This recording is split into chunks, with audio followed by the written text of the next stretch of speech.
Actually बरेच आपण recipes दाखवतो आणि त्यामध्ये बऱ्याच जणांचे कमेंट्स आणि बऱ्याच जणांकडनं आपल्याला काही रिक्वेस्ट आलेत की आम्ही मध्यंतरी एक व्हिडिओ टाकला होता की ज्याच्यामध्ये मी आणि आई रवा बेसन हे लाडू बनवून ते वळत होतो आणि त्यावेळेस आमचा काही संवाद झाला होता. तर सगळ्यांना ते बांधून झाल्यावरती खूप लाडू छान वाटले होते, म्हणून बऱ्याच जणांची रिक्वेस्ट आली होती की तुम्ही ते प्लीज रेसिपी आम्हाला दाखवा. तर आज त्यांच्यासाठी ही रेसिपी आम्ही त्यांना दाखवण्याचा प्रयत्न करत आहोत. त्यांच्यापर्यंत हा व्हिडिओ पोचला तर छान आहेच आहे. बघूयात चला. तर आई काय सांगशील, म्हणजे कसं सांगशील रेसिपी सगळी? रवा घेतलाय 4 वाटी. 4 वाटी रवा, 2-2.25 वाटी, साधारण 2 वाटी बेसन. 2 वाटी बेसन, 4 वाटी रवा, त्याला 2 वाटी बेसन. ओके. प्रत्येकाच्या घरातली वाटी वेगवेगळी असते ना. हां, तर त्या हिशोबाने तू सांगितलंय. ओके. आता पहिले रवा भाजणार. पहिले तू रवा भाजणार. हां, साजूक तुपामध्ये.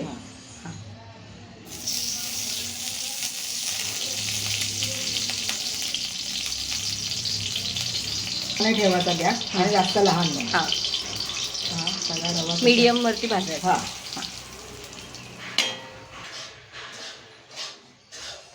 रव्याला जास्त तूप नाही लागत. रव्याला जास्त तूप नाही लागत.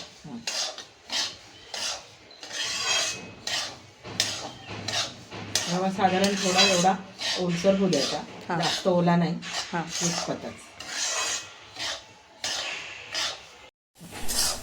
इतपत भाजायचा. साधारणपणे आपला हा रवा एवढा भाजला गेला पाहिजे. थोडासा रंग बदलल्यासारखा होतो है ना, थोडासा. बरोबर. हा रवा झालेला आहे आपला भाजून. आता तो आपण एका परातीत कशात तरी काढून घेऊया. आता आपल्याला बेसन घ्यायचं आहे ना भाजून. बेसनासाठी परत तूप घातलंय आपण. बेसनाला थोडं तूप जास्त लागतं ना. बरोबर.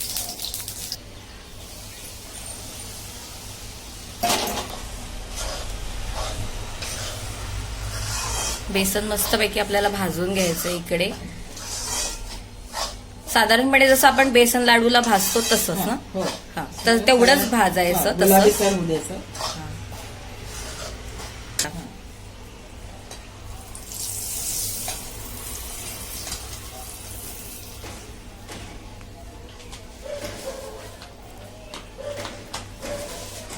व्यवस्थित तूप घालायचंय बेसन भाजताना. बेसनाला तूप कमी चालत नाही.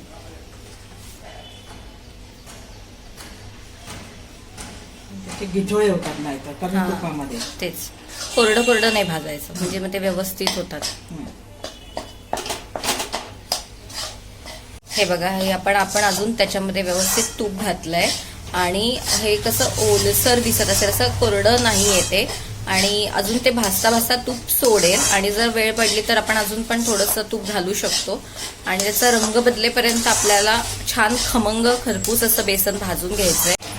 हे बघा, इथे आपला बेसनाचा रंग थोडा थोडा कसा बदलला जातोय. थोडं असं भाजता भाजता त्याचा खालून असा बदामीसर किंवा ब्राऊन कलर तुम्ही असं म्हणू शकता त्याचा होत आहे.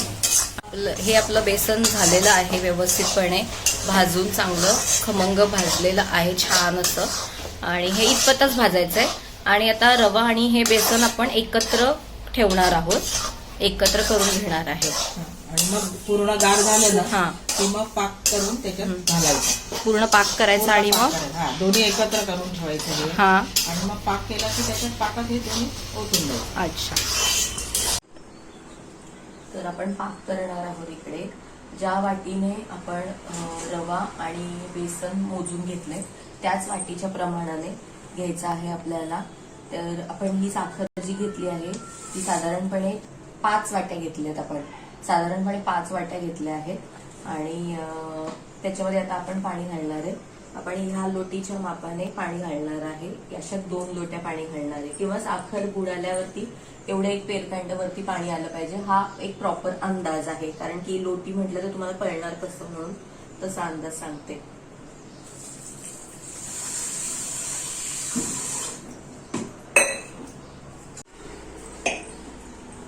साधारण एवढं पाणी घ्यायचंय आपल्याला. आणि आता आपल्याला पाक करायला ठेवायचं.